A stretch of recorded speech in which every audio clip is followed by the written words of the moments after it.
세계은행 그룹을 구성하는 기구 중에서 국제부흥개발은행과 국제개발협회를 합쳐서 부르는 명칭이다.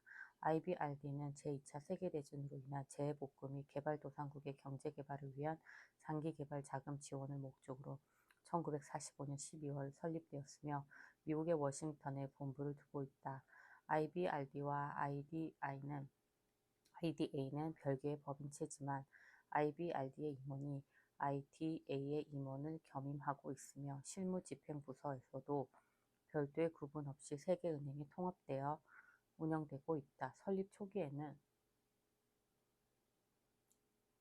전쟁 복구 지원에 주력하였으나 이후 저소득 개도국의 경제사회 개발을 위한 장기자금, 융자 등 지원 분야를 확대하였다.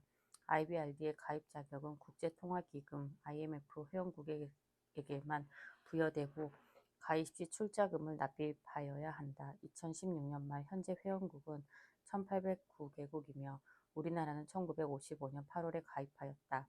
IDA는 1950년대 후반 최빈계도국 지원 필요성이 부각됨에 따라 저소득 회원국의 경제 개발 촉진 및 생활 수준 향상을 위한 자금 지원을 목적으로 1960년 9월 발족하였다. IDA 가입 자격은 IBRD 회원국에게만 부여되며 가입 시 출자금을 납입하여야 한다. 2017년 6월 말 현재 회원국은 1703개국이며 우리나라는 1961년 5월에 가입하였다. 소득 5분위 배율 소득 분배의 불평등도를 나타내는 지표의 하나로 전체 기구를 소득 수준의 순서에 따라 20%씩 5등분 나눈 다음 소득 상위 20%, 5분위 계층의 평균 소득을 소득 하위 계층 20% 계층의 평균 소득으로 나눈 값이다.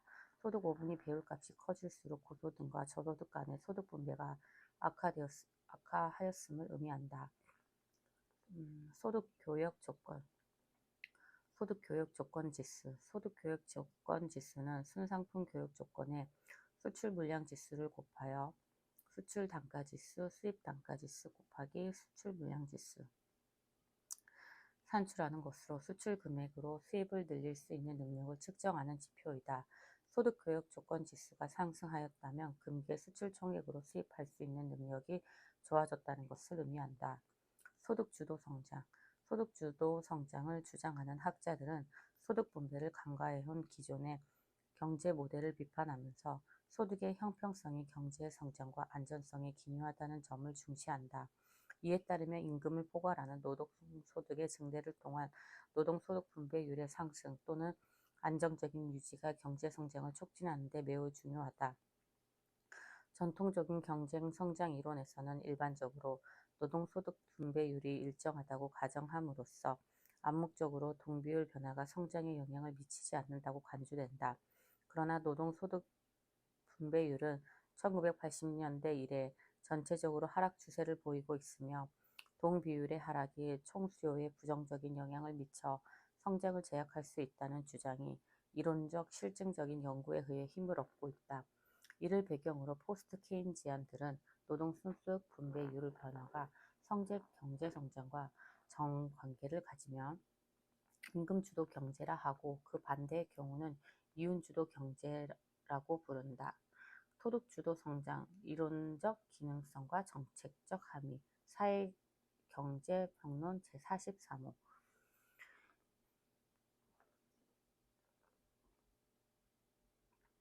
소비의 비가역성, 소비 형태를 설명하는 상대소득 가설은 소비가 현재 소득 이외에도 과거의 최고 소득 수준 또는 타인의 소비 수준과 같은 상대적인 요인에 의해서도 영향을 받을 수 있다는 가능성을 고려한다. 이 가설을 따르면 현재 소득이 과거를 최고 소득 수준에 비해 작아지더라도 소비자는 소비를 소득 감소에 비례하여 줄이지 않고 이보다 작은 폭으로 줄이게 되는 소비의 비가역성이 발생하게 된다. 이러한 소비의 비가역성으로 인해 발생하는 톱니 효과는 단기적으로 소득이 변동할 경우 한계 소비 성향은 일정하지만 평균 소비 성향은 낮아지는 소비 형태를 설명하는 핵심 요소로 작용한다. 아울러 장기적으로 소득이 늘어날 경우 평균 및 한계 소비 성향이 같아지는 장기 소비 형태도 설명 가능하다. 참고로 상대소득 가설에서 타인의 소비 수준에 영향을 받는 현상인 전시효과도 장단기 소비 형태를 설명하는 데 유용한 개념이라 하겠다.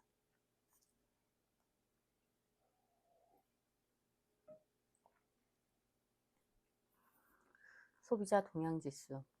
소비자의 경기나 생활 형편 등에 대한 주관적인 판단과 전망, 미래의 소비 지출 계획 등을 설문조사를 통해 지수화한 것으로 기업들의 경제를 보는 시각이 반영된 기업 경기 실사 지수와 함께 대표적인 경제 심리 지수 중 하나이다. 우리나라의 소비자 동향 지수는 한국은행이 매월 15일 전후 한 일주일에 걸쳐 전국의 2,200여 가구를 대상으로 5개 부분 17개 항목을 조사한 후 하순경에 발표하고 있다. 동 CSI는 5점 척도로 이루어져 있고 아래와 같이 항목별로 가중치를 부여하여 작성되며 지수의 기준치는 100으로 지수는 최저 0에서 200까지의 값을 갖는다.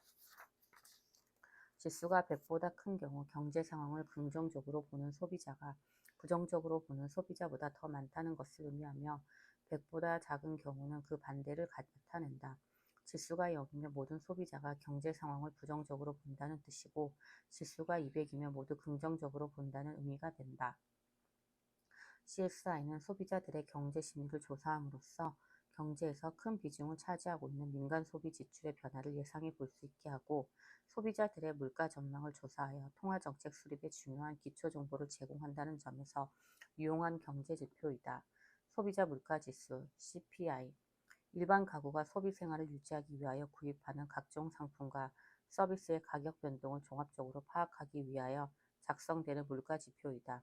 우리나라의 소비자 물가지수는 통계청에서 작성하고 있으며 기준연을 100으로 하여 작성된다. 조사 대상 상품 및 서비스의 구성과 가중치도 경제 상황에 맞게 주기적으로 조정된다. 현재는 40여 개 가게의 총 소비 지출에서 구입 비중이 큰 500여 개의 상품 및 서비스 품목을 대상으로 조사된 소비자 구입 가격을 기준으로 하고 있다. 소비자 물가지수는 소비자가 일정한 수준으로 유지하는 데 필요한 소득 내지 소비 금액의 변동을 나타내기 때문에 소비자의 구매력과 생계비 등의 측정에 사용된다.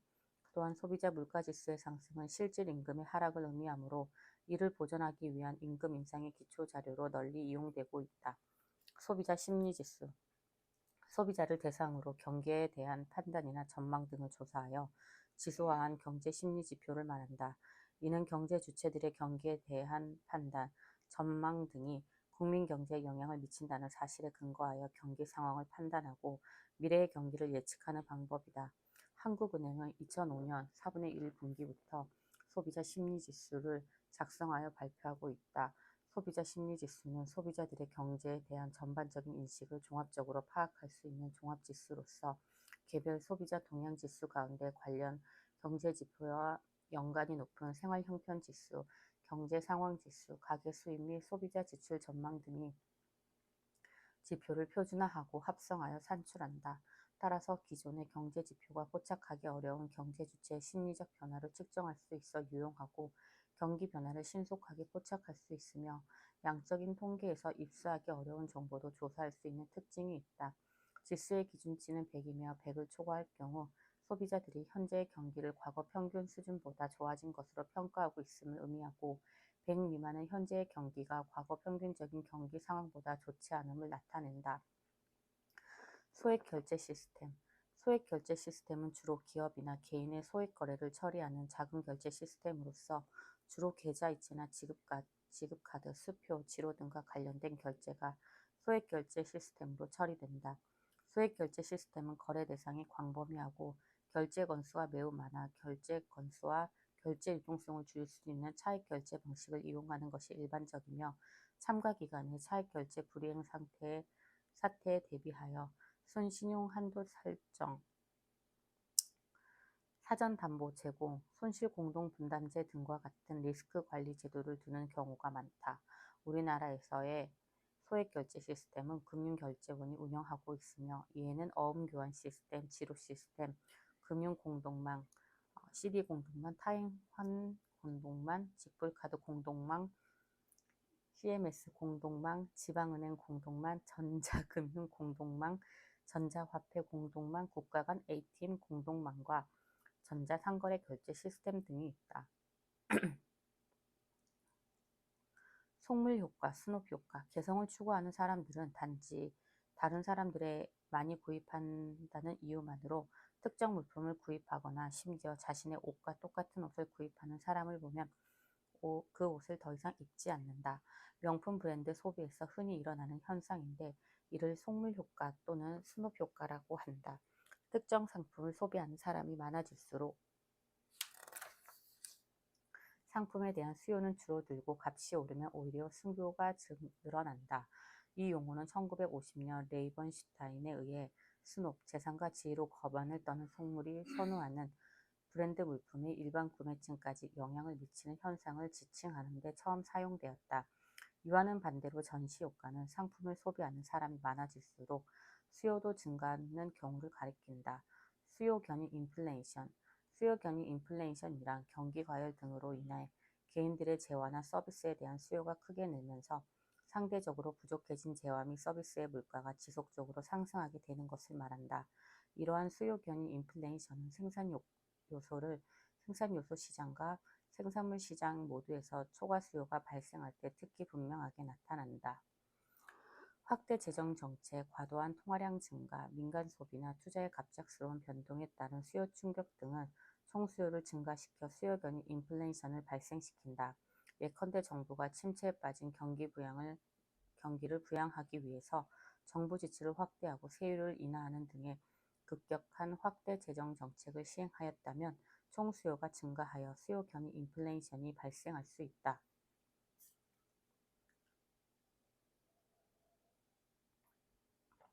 수요 탄력성. 상품의 가격 변화 비율에 대한 수요량의 변화 비율을 수요의 가격 탄력성이라 한다. 탄력성은 반응의 크기를 분석하는 데 의미가 있다. 충격을 주는 쪽과 반응하는 쪽의 변화율을 비교하여 같은 경우를 단위 탄력적이라 하고 반응하는 쪽의 변화율을 더 높으면 탄력적, 작으면 비탄력적이라고 한다. 수요의 가격 탄력성의 경우 한 상품의 가격 변화 비율과 수요량의 변화 비율이 동일할 경우 수요의 가격 탄력성은 1이 되며 이 경우 수요가 단위 탄력적이라고 한다. 수요량의 변화 비율이 가격의 변화 비율보다 작아서 수요의 가격 탄력성이 1보다 작으면 수요가 비탄력적이라고 한다. 반면 수요량의 변화 비율이 가격의 변화 비율보다 높아서 수요의 가격 탄력성이 1보다 크게 되면 수요가 탄력적이라고 한다. 수입 유발 개수. 최종 수요가 한 단위 증가할 때 각 산업 부분에서 직간접적으로 유발되는 수입액 단위를 말하는 것으로 형태에 따라 산업별 수입 유발 개수와 최종 수요 항목별 수입 유발 개수로 나뉜다. 산업별 수입 유발 개수는 투입 개수표의 생산 유발 개수표에 곱하여 구하고 최종 수요 항목별 수입 유발 개수는 소비, 투자, 수출 등 항목별 최종 수요에 의한 수입 유발액을 최종 수요액으로 나누어 산출한다. 수입 징수관 지출관. 국고금의 수입과 지출은 일정한 요식 행위인 국가기관의 명령 행위에 의하여 이루어지는데 이러한 국고금의 수입과 지출 행위를 결정하는 국가 회계기관은 국고금의 종류에 따라 다양하나 크게 수입을 담당하는 수입징수관과 지출을 담당하는 지출관으로 구분한다. 이들 수입징수관과 지출관을 명령기관이라 하여 명령기관의 명령 행위에 따라 국고금의 실질적인 출납에 관한 사무를 담당하는 출납공무원 및 한국은행이 이를 수행한다. 수입징수관은 각 중앙관서의 장으로부터 수입징수에 관한 사무를 위임받은 공무원으로서 관련 법령의 규정에 따라 수입금을 조사 결정하여 납입 고지를 할 수 있는 권한을 가진다. 지출관은 각 중앙관서의 장이 소속 공무원 중 국고금 지출과 관련하여 임명한 회계직 공무원으로서 국고금 지출 원인이 되는 계약 등의 지출 원인 행위를 하는 공무원인 재무관으로부터 지출 원인 행위의 관계 서류를 송부받아 국고금 지출 행위를 수행해야 한다. 따라서 지출관은 재무관을 겸직할 수 없다. 수출 경합도 지수. 특정 국가 지의 상품을 수출하는 두 국가 X와 Y의 수출 구조가 비슷할수록 경쟁도가 커진다는 가정하에서 이들 국가가 결국 시장에서 직면하는 경쟁의 척도를 측정하는 지표이다. 동지수는 X국과 Y국의 특정 상품이 가격의 총수출국에서 차지하는 비중을 비교하여 같은 값을 선택하되 모든 상품에 대한 합산한 후 100을 곱하여 계산한다. 따라서 수출 경합도 지수가 100으로 두 국가의 수출 구조가 완전히 일치하면 경쟁도가 가장 높은 상황에 있음을, 반대로 지수가 0으로 두 국가의 수출 구조가 완전히 다르면 경쟁도가 가장 낮은 상태에 있음을 각각 의미하게 된다. 여기까지.